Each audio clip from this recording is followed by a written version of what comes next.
हाँ तो प्रिय विद्यार्थियों, स्वामी केशवानंद उच्च माध्यमिक विद्यालय लक्ष्मणगढ़ अलवर के द्वारा संचालित की जा रही ऑनलाइन क्लासेज में आप सबका बहुत बहुत स्वागत है।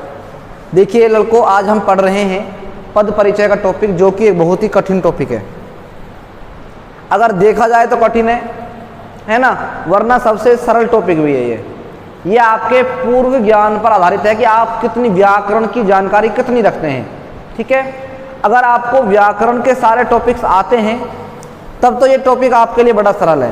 वैसे मैं समझाने की पूरी कोशिश करूंगा सारे टॉपिक्स।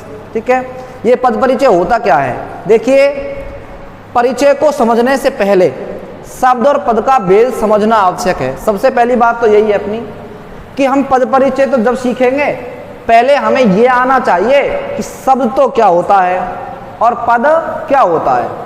भाई सबसे पहली बात तो यह है कि हम पद को जाने पद क्या है, शब्द को जाने शब्द क्या है, फिर जाने दोनों में अंतर क्या है। तो आप जानते हैं दो या दो से अधिक वर्णों के मेल से क्या बनता है, शब्द बनता नहीं बनता है। दो या दो से अधिक वर्णों के मेल से जो शब्द बनता है, जो मेल होता है वो क्या कहलाता है, शब्द कहलाता है। ठीक है, वर्णों के सार्थक मेल को क्या कहते हैं, शब्द कहते हैं। ठीक है, बैठ गई बात सुनने कि दो वर्णों को मिला दिया जाए, तीन वर्णों को मिला दिया जाए और मिलाकर के जो योग तैयार किया जाएगा वो क्या कहलाएगा, शब्द कहलाएगा। जैसे कै, मैं और ले, तीनों जोड़ करके एक सार्थक मेल कर दिया क्या, कमल। तो कमल क्या हो गया, ये हो गया शब्द। अब बात आती है जब तक ये स्वतंत्र रूप से बोले जाते हैं ना, जैसे घर, विद्यालय, आम, पुस्तक, जब तक ये स्वतंत्र रूप से बोले जाते हैं तब तक तो कहलाते हैं शब्द। क्या कहलाते हैं, शब्द। लेकिन इन्हीं शब्दों को जब वाक्य में प्रयोग कर दिया जाता है, इन्हीं शब्दों को जब वाक्य में प्रयुक्त कर देते हैं तो वाक्य में प्रयुक्त होने के बाद ये शब्द पद के नाम से जाने जाते हैं। फिर पता है एक वाक्य में कई पद हो जाते हैं। अगर कोई संज्ञा शब्द है तो संज्ञा पद कहलाएगा, अगर कोई सर्वनाम शब्द है तो सर्वनाम पद कहलाएगा, अगर कोई कारक शब्द है तो कारक पद कहलाएगा, कोई क्रिया शब्द है तो क्रिया पद कहलाएगा, कोई विशेषण शब्द है तो विशेषण पद कहलाएगा। फिर उनके अलग अलग क्या हो जाएंगे, नाम हो जाएंगे। अब आपको ये बात समझ में आ गई होगी कि अगर शब्दों को स्वतंत्र रूप से बोलते हैं, दो या दो से अधिक वर्णों का सार्थक मेल कहलाता है शब्द, और जब तक ये स्वतंत्र रूप से बोले जाते हैं तब तक होते हैं शब्द, और वाक्य में प्रयुक्त होने के बाद कहलाते हैं पद। बस इतना सा अंतर है दोनों में। वाक्य में जुड़ने पर कहलाएंगे पद, और अगर स्वतंत्र रूप से बोलेंगे, सबको अलग अलग बोलेंगे तो क्या कहलाएंगे, शब्द। जैसे राम अलग बोल रहा हूं, आम अलग बोल रहा हूं, खाता है अलग बोल रहा हूं। अब तो ये अलग अलग हो गए, राम, आम, खाता है। ठीक है, तब तो ये कहलाएंगे शब्द। और अगर मैं कह देता हूं राम आम खाता है, अब ये क्या हो गया, ये वाक्य हो गया ना। अब ये सारे शब्द किस में जुड़ रहे हैं, वाक्य में जुड़ रहे हैं। तो व्याकरणिक जोड़ में जुड़ने के बाद ये क्या कहलाते हैं, पद कहलाते हैं। जब कोई शब्द व्याकरण के नियमों के अनुसार प्रयुक्त कैसे होना चाहिए, व्याकरण के नियमों के अनुसार वाक्य में प्रयुक्त हो जाता है तो वह शब्द पद कहलाता है। पद क्या कहलाता है, पद। वाक्य में प्रयुक्त होने के बाद कोई शब्द किस नाम जाना जाता है, पद के नाम से। उदाहरण के लिए राम, पत्र, पढ़ना, ये सब तो क्या कहलाएंगे, शब्द। देख रहा है, राम, पत्र, पढ़ना, लिखना, उठना, बैठना, ये सब क्या है, शब्द हैं। और राम पत्र पढ़ता है, अब ये क्या है, ये पद है। अब इसमें राम अलग पद है, पत्र अलग पद है, पढ़ता है अलग पद है। अब ये विभिन्न नामों से जाने जाएंगे। भाई राम क्या है, किसी व्यक्ति वस्तु का नाम है तो ये संज्ञा पद हो गया। पत्र क्या है, ये किसी वस्तु का नाम है। ठीक है ना, तो ये क्या हो गया, ये भी संज्ञा पद हो गया। ठीक है, पढ़ता है क्या है, ये क्रियापद है तो क्रियापद हो गया। ये करता भी है तो कर्ता भी है, ये कर्म है तो ये कर्म पद हो गया। ऐसे व्याकरणीय नियमों के जुड़ने के बाद ये क्या कहलाएंगे, पद के नाम से जाने जाएंगे। तो ये दो बात समझ बैठ गई आपको कि भाई शब्द क्या होता है और पद क्या होता है। ठीक है, आगे बात करते हैं। राम ने पत्र पढ़ा। इन दोनों वाक्यों में अलग अलग ढंग से प्रयुक्त होकर राम पत्र और पढ़ता है पद बन गए हैं। यानी राम ने पत्र पढ़ा, इसमें भी राम अलग है, पत्र अलग है, पढ़ा अलग है, ये सभी क्या कहलाएंगे? ये अलग अलग पद कहलाएंगे। राम अलग पद है, पत्र अलग पद है और पढ़ा है अलग पद है। पद परिचय, वाक्य में प्रयुक्त पदों का विस्तृत व्याकरणिक परिचय देना ही पद परिचय कहलाता है। अब बात आती है कि पद परिचय क्या है। इन पदों की, जो पद बता रहा था ना मैंने, राम ने पत्र पढ़ा, ये सब पद, इन पदों के बारे में व्याकरणिक जानकारी देना, व्याकरण के साथ इन पदों का संबंध बताना कि ये हैं क्या, व्याकरण से इनका क्या ताल्लुक है, व्याकरण के साथ इनका क्या संबंध है, ये संबंध बताना कहलाता है पद परिचय। क्या कहलाता है? पद परिचय। यानी कि शब्दों का या पदों का व्याकरणिक जानकारी देना, व्याकरण के संबंध में जानकारी देना कहलाएगा पद परिचय। जैसे कोई पद है, जैसे राम शब्द है, राम, ठीक है, राम सुन लिया। अब राम व्याकरण की दृष्टि से क्या है? जैसे मान लीजिए आप हैं, मैं आपसे कहूँगा भैया अपना परिचय दीजिए, मैं आपसे पूछूं कि आप अपना परिचय दीजिए, आप क्या बताओगे? सबसे पहले क्या बताओगे? आप मुझे बताओ, अपना नाम बताओगे? भाई मेरा नाम राहुल है ना, बता दिया नाम। उसके बाद क्या बताओगे? अपनी जाति बताओगे, भाई मेरी जाति ये है, बताओगे। उसके बाद अपना लिंग बताओगे, आप स्त्री हो पुरुष हो बताओगे, अपने बाप का नाम, गांव का नाम, ये सब बताओगे नहीं बताओगे? ये आपका परिचय तो है। ऐसे ही व्याकरण के साथ पदों का परिचय बताना कहलाता है पद परिचय। तो व्याकरण में वाक्य में प्रयुक्त पदों का विस्तृत व्याकरणिक परिचय देना क्या कहलाएगा? पद परिचय। अब व्याकरणिक परिचय क्या होता है भाई? व्याकरणिक परिचय क्या होता है वो भी जान लेते हैं एक बार। देखिए, वाक्य में प्रयोग हुआ कोई पद व्याकरण की दृष्टि से विकारी है या विकारी, यदि विकारी है तो उसका भेद, उपभेद, लिंग, वचन, पुरुष, कारक, काल, अन्य शब्दों के साथ उसका संबंध क्या है, और अगर अविकारी है तो वो किस तरह का अव्यय है, उसका अन्य शब्दों से क्या संबंध है आदि बताना व्याकरणिक परिचय कहलाएगा। यानी ये और समझने की कोशिश करिए। यानी कि अब हमने पद देख लिया, ठीक है, जैसे आम शब्द देख लिया, कोई भी शब्द देख लिया। अब वाक्य में कोई शब्द आ गया और हमें उसका क्या बताना है? पद परिचय बताना है। तो पद परिचय बताएंगे तो उसका हम क्या बताएंगे? व्याकरणिक परिचय तो बताएंगे भाई। अरे पद परिचय में व्याकरणिक परिचय तो बताएंगे। अब हम ये देखेंगे कि वो जो शब्द दे रखा है ना हमारे सामने, वो शब्द किस प्रकार का शब्द है, वो विकारी शब्द है अथवा अविकारी शब्द है। विकारी शब्द तो कौन से होते हैं? जिनमें परिवर्तन होना संभव है, जो शब्द लिंग, वचन और कारक के आधार पर क्या हो जाते हैं? बदल जाते हैं। जो शब्द लिंग, वचन, काल आदि के आधार पर बदल जाते हैं, जिनमें विकार या परिवर्तन हो जाता है, वो तो कहलाते हैं विकारी। और जिन शब्दों में क्या नहीं होता? कोई परिवर्तन ही नहीं होता, कोई बदलाव ही नहीं होता, वो कहलाते हैं अविकारी या फिर अव्यय शब्द कहलाते हैं। बैठ गई बात समझ में? अब हमें देखना है कि जो शब्द हमारे सामने है, जिस शब्द का हम परिचय करने जा रहे हैं, अब वो देख रहा है कि वो शब्द विकारी में से है कि अविकारी में से है, ठीक है। अब जैसे कमल आ गया, कमल क्या आ गया? कमल। अब कमल शब्द आ गया, अब हमें कमल के बारे में बताना है, भाई ये विकारी में से है या फिर अविकारी में से है। अगर विकारी में से है तो कौन सा विकारी है? भाई विकारी में संज्ञा भी आता है, सर्वनाम भी आता है, विशेषण भी आता है, क्रिया विशेषण, ये सब उसमें आते हैं, है ना। तो उनमें से कौन सा है फिर ये? ठीक है। अगर अविकारी है तो अविकारी कौन सा अव्यय है? क्रिया विशेषण है, समुच्चय बोधक है या फिर संबंध बोधक है, किस प्रकार का है वो, ये उसमें बताना पड़ेगा, ठीक है। देखो कौन कौन सी बातें आएंगी बता देता हूं मैं आपको। संज्ञा के तीनों भेद, मतलब ये कंप्लीट जानकारी है लड़कों, ये हमें आना चाहिए। अगर ये हमको जानकारी है ना तो आप ये टॉपिक आराम से हल कर सकते हैं। अगर मान लीजिए संज्ञा शब्द का पद परिचय करना है, बैठ रही बात समझ में? अगर संज्ञा शब्द का पद परिचय करना है हमें, तो हमें क्या क्या लिखना पड़ेगा उसमें पद परिचय के रूप में?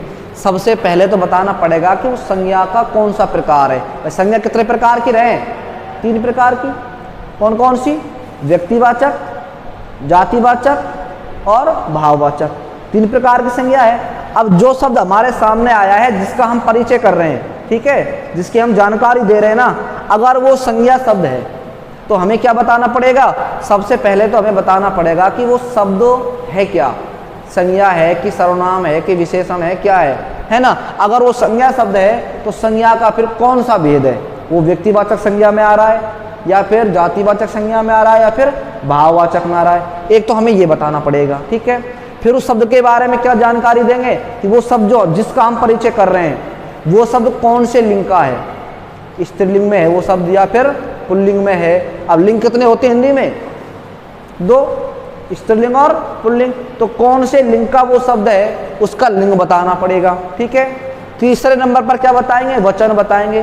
भाई जो शब्द हमारे सामने हमने दे रखा है जिसका हम परिचय कर रहे हैं वो एक वचन है अथवा बहुवचन है। हिंदी में वचन भी कितने होते हैं, 2 होते हैं, तो एक वचन है या बहुवचन है उसकी जानकारी देनी पड़ेगी।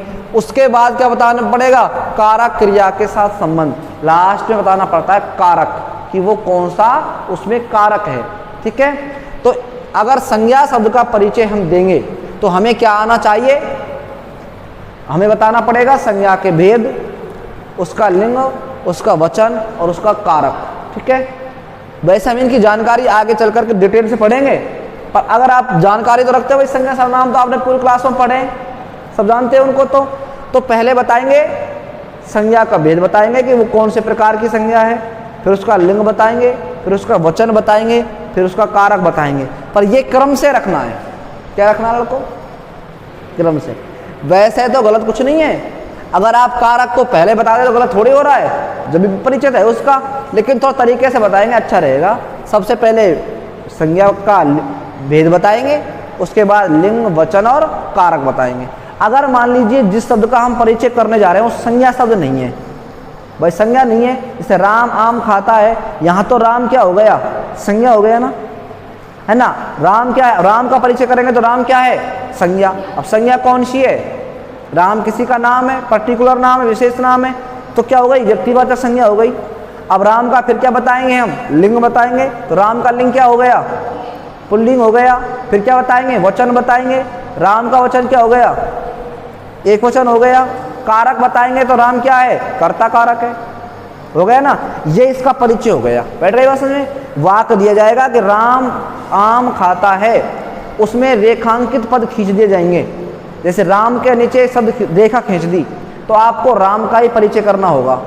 अगर आपको आम के नीचे रेखा खींच दी तो आपको आम का परिचय देना होगा। अगर किसी के नीचे रेखा ना खींचे, मान लो रेखांकित किसी भी पद को ना करे और केवल दे दी जाए कि राम आम खाता है, वाक्य में प्रयुक्त पदों का परिचय दीजिए या पद परिचय दीजिए, तो उस वाक्य में कौन कौन से पद हैं उन सब का ही क्या देना होगा, परिचय देना होगा। तो राम भी एक पद है, आम भी एक पद है, खाता है ये भी एक पद है, 3 परिचय देने पड़ेंगे आपको, ठीक है। पहले राम के बारे में बताओ, राम क्या है, तो राम क्या है, कर मतलब संज्ञा है, व्यक्तिवाचक संज्ञा है और पुल्लिंग है, एक वचन है, कर्ता कारक है। फिर क्या बताओगे, आम के बारे में बताओगे, आम क्या है, आम जो है एक, आम में तो भाई आम एक संज्ञा है ना। और सब फलों के नाम किस में आते हैं, वैसे अगर फलों में देखा जाए, अगर फलों में आम है तो ये क्या हो गया, व्यक्तिवाचक संज्ञा हो गई। और वैसे आम में बहुत सारे वेराइटियां हैं, सिरोली आम, दशहरी आम, कौन कौन से होते हैं, उनमें अगर आम है तो क्या हो गई, जातिवाचक संज्ञा हो गई। तो आप बता दीजिए उसमें व्यक्तिवाचक संज्ञा, ठीक है, जातिवाचक संज्ञा जो भी है। उसके बाद बता दीजिए आम क्या है, एक फल का नाम है ना, तो वो पुल्लिंग हो गया, एक वचन भी हो गया, कर्म कारक हो गया, ठीक है। ऐसे परिचय बताएंगे हम। दूसरा है सर्वनाम। अगर वो शब्द संज्ञा ना होकर क्या हो, सर्वनाम हो, तो उसमें भी क्या बताना पड़ेगा, सर्वनाम के भेद बताने पड़ेंगे। अब सर्वनाम के भेद कितने होते हैं, 6 होते हैं ना भाई। पुरुषवाचक है, निजवाचक है ना, और निश्चयवाचक है, अनिश्चयवाचक है, प्रसन्नवाचक है, ये सारे सर्वनाम जो हैं, ये सारे सर्वनामों के प्रकार बताने पड़ेंगे, भाई कौन से प्रकार का सर्वनाम है। अब मान लीजिए क्या आ जाए, अगर मान लीजिए आ जाए कि भाई वह बाजार क्यों गया, वह बाजार क्यों गया, इसमें क्यों अंडरलाइन हो, तो क्या बताओगे आप, क्यों क्या है, प्रसन्नवाचक सर्वनाम है कि नहीं है, तो आप बताओगे प्रसन्नवाचक सर्वनाम। तो ऐसे ही सबसे पहले सर्वनाम का क्या बताना पड़ेगा, भेद बताना पड़ेगा। उसके बाद उसका क्या बताना पड़ेगा, पुरुष बताना पड़ेगा, भाई वो कौन सा पुरुष है, ठीक है। उसके बाद लिंग बताना पड़ेगा, उसका लिंग कौन सा है, उसके बाद वचन बताना पड़ेगा, उसके बाद कारक बताना पड़ेगा, क्रिया के साथ संबंध बताना पड़ेगा। ये सब बातें उस बताओगे आप किसमें, सर्वनाम में। ऐसे ही विशेषण में क्या बताओगे भाई, विशेषण अगर आ जाए तो विशेषण का भेद बताओगे, भाई कौन सा विशेषण है वो, कितने प्रकार के होते हैं विशेषण, मुख्यतया 4 प्रकार के, ठीक है ना। तो बताओगे आप गुणवाचक विशेषण है कि संख्यावाचक है कि कौन सा है ना, वो सब बताओगे। उसके बाद उसका लिंग बताओगे, जो विशेषण आया है वो कौन से लिंग का है। उसके बाद उसका वचन बताओगे कि वो विशेषण कौन से वचन का है। उसके बाद उसका विशेष बताओगे कि वो किस विशेष के लिए प्रयुक्त हुआ है। जैसे हरी मिर्च शब्द है, हरी मिर्च, तो मिर्च की विशेषता क्या है, हरी, तो हरी तो क्या हो गया विशेषण, और मिर्च क्या हो गया विशेष, तो हरी का विशेष क्या हो गया, मिर्च हो गया ना, तो वो बताना पड़ेगा। ये विशेषण का पद परिचय हो गया। अगर मान लो शब्द क्रिया हो, रेखांकित शब्द क्या हो, क्रिया हो, और क्रिया का हमें परिचय कराना पड़े तो क्या बताओगे भाई, क्रिया के भेद बताओगे कि क्रिया सकर्मक है, अकर्मक है, क्रिया सकर्मक है या अकर्मक है। अगर क्रिया के साथ कर्म है तो सकर्मक है, नहीं है तो अकर्मक है। जैसी भी क्रिया उसका भेद बता दोगे। उसके बाद क्रिया का लिंग बता दोगे, क्रिया स्त्रीलिंग में है पुल्लिंग में। उसके बाद वचन बता दोगे कि वो वचन कौन सा है। उसके बाद पुरुष बता दोगे, काल बता दोगे कौन से काल में प्रयुक्त हुई है, ये सब बता दोगे। उसके बाद एक चीज बतानी है वाच, ये फालतू की बात है, कुछ नहीं है, ठीक है। उसके बाद एक वाच बता दोगे, उसका वाच क्या है, यानी क्रिया जो आई है ना वो कर्ता के अनुसार आई है, कर्म के अनुसार आई है, क्रिया के अनुसार आई है, ये वाच है। मैंने पढ़ाया था आपको कल। अगर क्रिया के लिंग वचन पुरुष किसके अनुसार आए, कर्ता के अनुसार, तो कर्तृवाच। अगर क्रिया के लिंग वचन पुरुष किसके अनुसार आए, कर्म के अनुसार, तो कर्मवाच। और अगर भाव के अनुसार आए तो भाववाच, ठीक है। आपको वाच बता देना पड़ेगा। उसके बाद क्रिया विशेषण, भाई क्रिया विशेषण अगर आ गया मान लो, तो क्रिया विशेषण का भेद बता दो भाई, कौन सा क्रिया विशेषण है। वो होते हैं ना स्थानवाचक, कालवाचक होते हैं, इस प्रकार से ना, वो सब बताना पड़ेगा। समुच्चयबोधक अव्यय हैं तो वो बताना पड़ेगा। अगर विस्मयादि बोधक अव्यय आ गए तो किस प्रकार के विस्मयादि बोधक अव्यय हैं वो बताना पड़ेगा, ठीक है। ये इनके पद परिचय है लालाओ। अब हम इनकी डिटेल से जानकारी करेंगे, ठीक है। अब तक तो हमें पढ़ा इनका सामान्य परिचय कि पद परिचय होता क्या है, व्याकरणिक परिचय क्या होता है, और अगर व्याकरणिक परिचय देते हैं तो उसमें कौन कौन सी बातें हमें ध्यान रखनी पड़ती हैं। अगर संज्ञा शब्द का परिचय देना है तो सबसे पहले संज्ञा का प्रकार बताना पड़ेगा, उसके बाद लिंग, वचन और कारक बताना पड़ेगा, ऐसे सब बताना पड़ता है। अब इन डिटेल से जानकारी कर लेते हैं कि भाई विकारी शब्द तो कौन से होते हैं, अविकारी कौन से होते हैं, सर्वनाम क्या होता है, संज्ञा क्या होती है, विशेषण क्या होते हैं। अब इनको डिटेल से पढ़ेंगे हम, है ना। वैसे तो इसे पढ़ाने की आवश्यकता नहीं है क्योंकि आप पूर्व क्लासों में सब कुछ पढ़ करके आए हैं, फिर भी मैं हल्की सी तैयारी के लिए इस सबकी जानकारी आपको दे देता हूँ। सबसे पहली बात आती है लालाओ विकारी शब्द। क्या आता है विकारी शब्द। इस वर्ग के पदों में लिंग, वचन, पुरुष, कारक आदि के कारण विकार आ जाता है। संज्ञा, सर्वनाम, विशेषण, क्रिया विशेषण विकारी पद हैं। यानी कि विकारी शब्द लालाओ, शब्द मुख्यतया 2 प्रकार के होते हैं। कितने प्रकार के होते हैं शब्द, 2 प्रकार के, एक विकारी और एक अविकारी। विकारी शब्द तो वे होते हैं जो लिंग के आधार पर, काल के आधार पर, वचन के आधार पर, पुरुष के आधार पर क्या हो जाते हैं, बदल जाते हैं। जो शब्द बदल जाते हैं, जिनमें परिवर्तन हो जाता है, जिनमें विकार आ जाता है, वो कहलाते हैं कौन से, विकारी शब्द। ये विकारी शब्द कौन से होते हैं, संज्ञा, सर्वनाम, विशेषण, क्रिया विशेषण, ये सब क्या है, ये शब्द विकारी शब्द हैं। इनमें बदलाव हो जाता है। पता होता था नहीं हो जाता है। बकरा शब्द है कि बकरा को बकरी नहीं बना सकते, हम बना सकते हैं ना। अरे बकरा को बकरी कर सकते हैं नहीं, तो बदल गया नहीं बदल गया। स्त्री का पुरुष हो सकता नहीं हो सकता है, बदल गया नहीं बदल गया।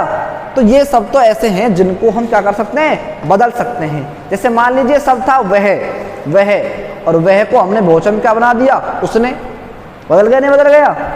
मैं था शब्द मैं को हमने किस में बदल दिया, हम में बदल दिया। बताओ शब्द बदला नहीं बदला। तो ये सब तो बदल जाते हैं, जिनमें विकार पैदा हो जाता है, परिवर्तन हो जाता है, वे कहलाते हैं क्या, विकारी शब्द, ठीक है। जैसे बकरी था तो बकरी का बहुवचन क्या कर दिया हमने, बकरियां कर दिया, ठीक है। स्त्री का स्त्रियों कर दिया, तो बदल गया नहीं बदल गया। महिला का महिलाएं कर दिया, तो इन शब्दों में बदलाव हो जाता है, इसलिए क्या कहलाते हैं, विकारी शब्द कहलाते हैं, ठीक है। अब इनका डिटेल्स जान लेते हैं। पहला है संज्ञा, ठीक है भाई। विकारी शब्द कौन से होते हैं? संज्ञा, सर्वनाम, विशेषण, क्रिया विशेषण होते हैं। तो पहला क्या है? संज्ञा। अब हम ये जानेंगे लालाओ कि संज्ञा है क्या। आपको संसार में जो कुछ दिख रहा है ना, जो कुछ दिख रहा है तो उसका नाम तो है, और जिसका नाम है वो सब क्या है? वो सब संज्ञा है।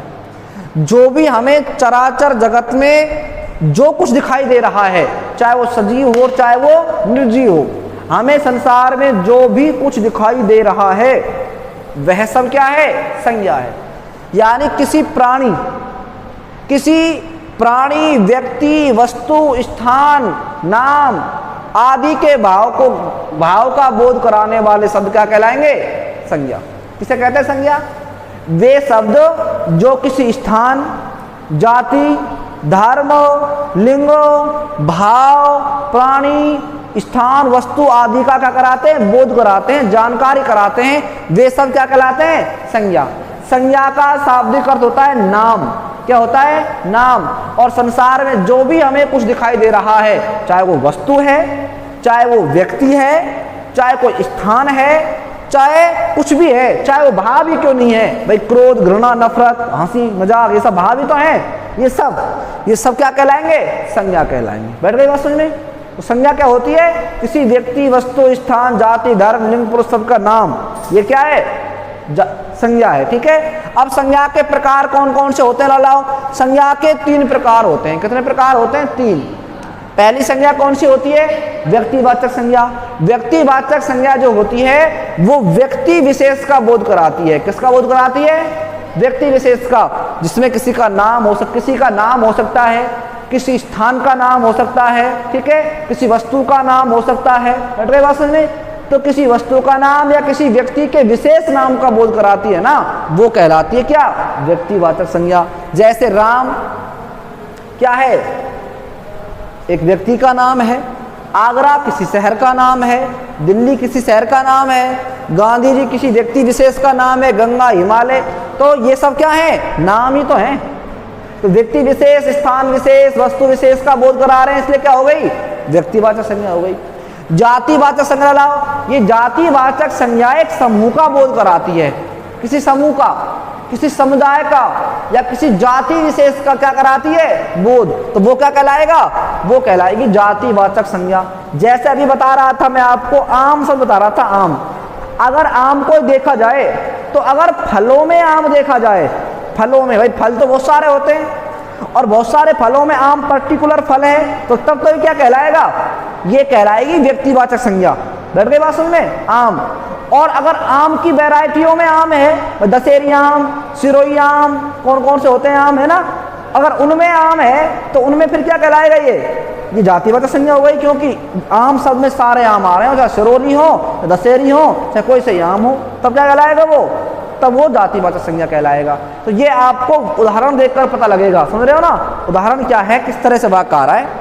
तो बालक, इसमें चाहे बालक दुनिया भर के बालक, भारत में क्या संसार में जितने बच्चे हैं, चाहे वो हिंदुओं का हो चाहे मुसलमानों का, कैसा भी हो, वो सब इसमें आ गया नहीं आ गया? बच्चों का संपूर्ण समुदाय इसमें एक नहीं है? समेट लिया ना? अध्यापक, अब दुनिया के भर के अध्यापक, चाहे वो हिंदी का हो चाहे अंग्रेजी का हो चाहे गणित का हो, कितने भी अध्यापक हो, बताओ पूरे अध्यापकों का समुदाय इसमें आ गया नहीं आ गया? आ गया ना? जाति हो गई ना अध्यापक एक प्रकार से। शहर, दुनिया के सब शहर आगे नहीं आ गए इसमें, चाहे वो कानपुर हो चाहे नागपुर हो चाहे लक्ष्मणगढ़ हो, सब शहर आ गए। नेता, नेताजी, अब नेता जो है वो जरूर थोड़ी है कि प्रधानमंत्री नरेंद्र मोदी का नाम है नेता, में दुनिया भर के सब नेता आ गए। नदी, पर्वत, सागर, ये सब के नाम किसमें आएंगे लालाओ? जातिवाचक संज्ञा में आएंगे। यानी आपको तो ये ध्यान रखना है क्या, कि जिससे किसी संपूर्ण जाति का ज्ञान होता हो, समुदाय का ज्ञान होता हो, एक समूह का ज्ञान होता हो, वो क्या कहलाएगा? जातिवाचक संज्ञा कहलाएगा। तीसरा है भाववाचक। किसी वस्तु, व्यक्ति के गुण, दोष, भाव, अवस्था का बोध कराने वाले शब्द क्या कहलाएंगे? भाववाचक संज्ञा। ठीक है ना?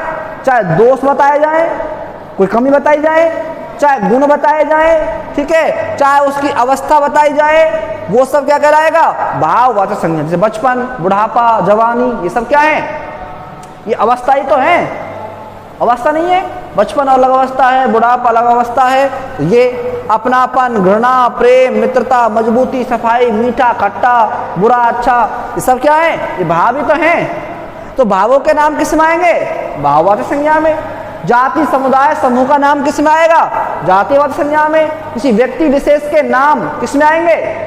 व्यक्तिवाचक संज्ञा में। ठीक है, कुछ बातें और ध्यान देने की है। द्रव्य, पदार्थ, धातुएं, समूह का बोध कराने वाले शब्द, कक्षा, सेना, भीड़ आदि जातीय संज्ञा के अंतर्गत आते हैं। एक और बात लाओ, वैसे कुछ पढ़ाने वाले लोग, पढ़ाने वाले अध्यापक कई बार द्रव्यवाचक संज्ञा अलग कर देते हैं, ठीक है ना।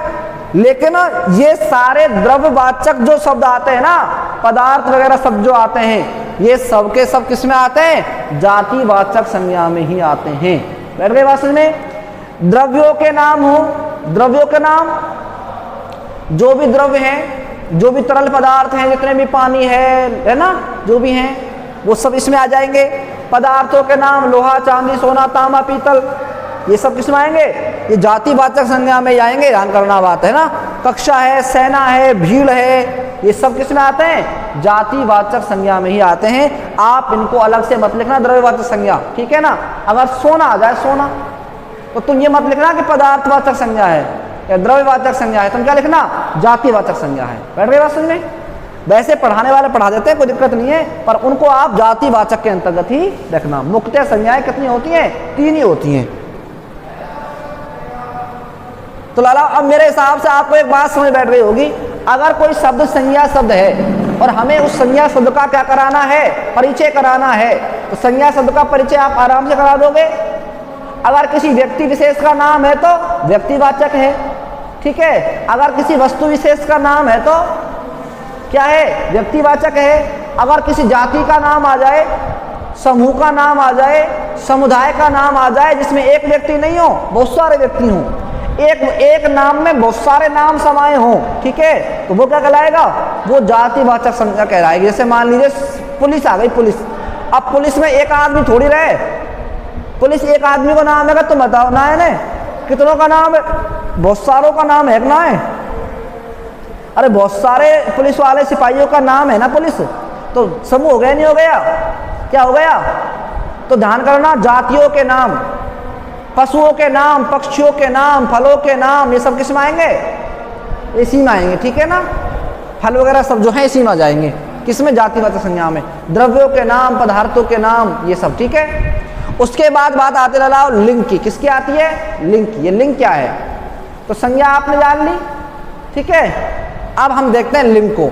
संज्ञा के जिस रूप से उसके स्त्री या पुरुष जाति का होने का पता चले उसे लिंग कहते हैं। यानी संज्ञा के जिस रूप से हमें यह पता चलता हो क्या कि वो संज्ञा स्त्री जाति की है, कि वो संज्ञा पुरुष जाति की है। स्त्री और पुरुष का ज्ञान कराने वाले जो शब्द हैं वो क्या कहलाएंगे? लाओ, वो लिंग कहलाएंगे।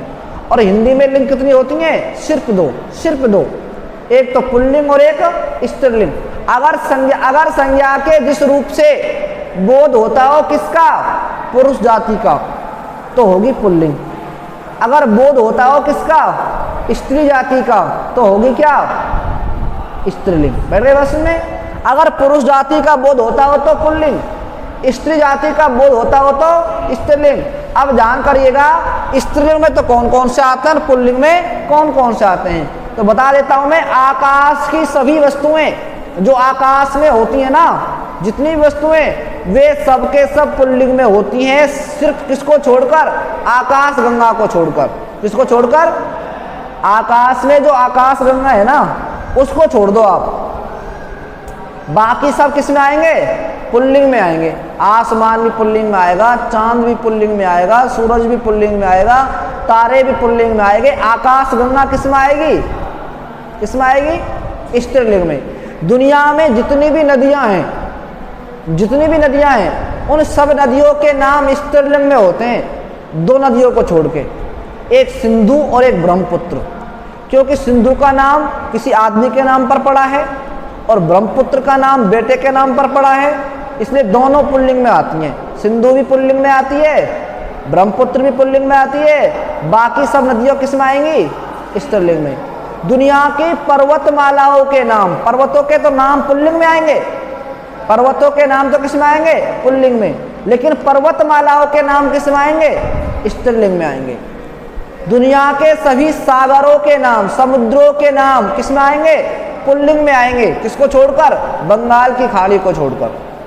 ठीक है ना, ये आपको ध्यान रखना है। जैसे पुल्लिंग में अध्यापक है, सेवक है, महाराज, कवि, विद्वान, सम्राट, गायक, ये सब क्या हो गए? पुल्लिंग।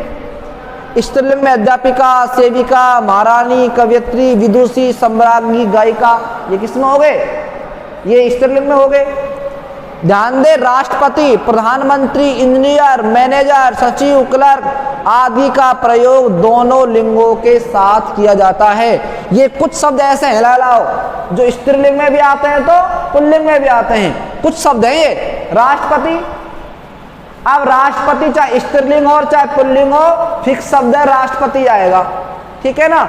अगर मान लीजिए एपीजे अब्दुल कलाम है, पुरुष है, तो क्या लगेगा उसके साथ में? राष्ट्रपति लगेगा। वेंकैया नायडू है तो भी क्या लगेगा? राष्ट्रपति लगेगा।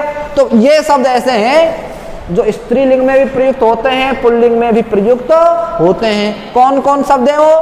राष्ट्रपति है, प्रधानमंत्री है, इंजीनियर शब्द है, मैनेजर शब्द है, सचिव शब्द है, क्लर्क शब्द है, डॉक्टर शब्द है। ठीक है ना। ये सभी शब्द किस में लगेंगे? दोनों में लगेंगे। ठीक है, बैठ गई बात समझ में। उसके बाद बचाना बात आती है किसकी? वचन की। किसकी आती है? वचन की। कि वचन क्या होता है भाई? जिससे एक का बोध होता हो वो तो एक वचन, एक से ज्यादा का बोध होता हो वो क्या होता है? बहुवचन। हिंदी में द्विवचन नहीं होता, ये ध्यान कर लेना। ठीक है भाई।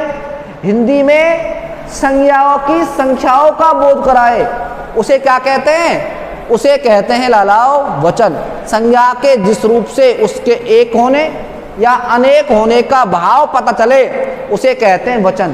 ठीक है। जिससे एक का पता चलता हो, एक से ज्यादा का पता चलता हो, वो कहलाएगा वचन। अगर एक का पता चल रहा है तो एक वचन, एक से अधिक का पता चल रहा है तो बहुवचन। बैठ गई बात समझ में।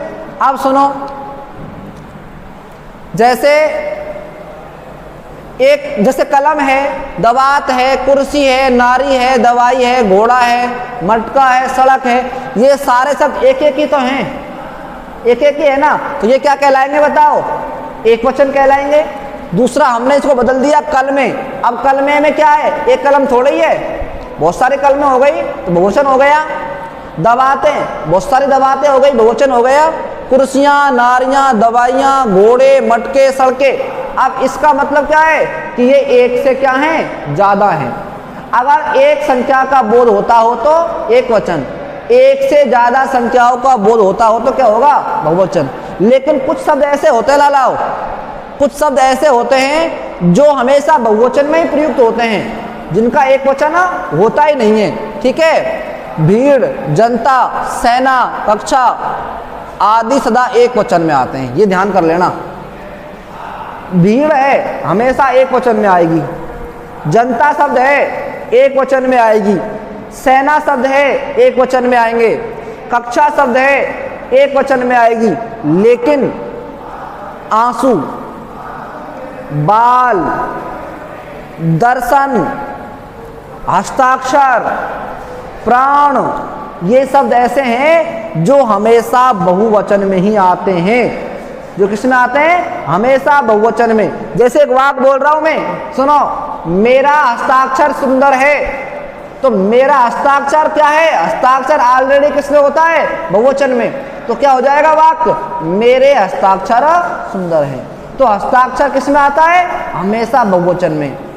दर्शन, मैंने आपके दर्शन कर लिए, दर्शन शब्द हमेशा किस में आता है? बहुवचन में। मेरे प्राण निकल रहे हैं, प्राण हमेशा किस में आता है?